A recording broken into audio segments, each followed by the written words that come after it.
Sa silingang lalawigan sa Negros Oriental, napanantawan sa Negros Oriental Provincial Health Office nga lisod kabuton ang herd immunity sa lalawigan sa buwan sa Disyembre. Si Chelo Valiena sa report. Usa sa gibasihan sa Negros Oriental Provincial Health Office, mao ang kahinay sa vaccination rollout sa lalawigan. Mato ni Dr. Leland Estacion, tigpamaaba sa Provincial Health Office, nga ang Negros Oriental mo'y nangiwit sa vaccination rollout sa mga lalawigan sa Tibok Riyon 7.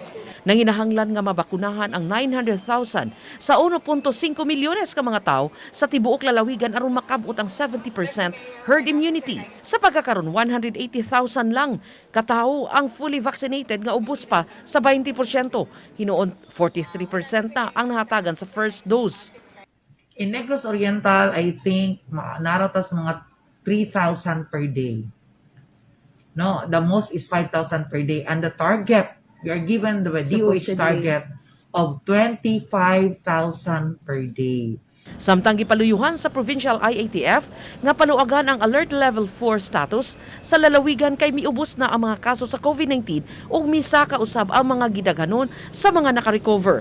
Apan sa text message sa Philippine College of Physicians sa Negros Oriental, ilang gikasagmuyo kay puno-puno gihapon sa mga gi-COVID-19 ang mga ospital sa lalawigan ug daghan gihapon ang nakalas.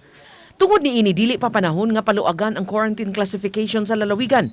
Apan mato ni estasyon nga sagad sa na ospital sa Dumaguete City, taga Sugbo ug dili taga Negros Oriental. Ubani Clans Gabutin, Chelo Valiena, Balitang Bista.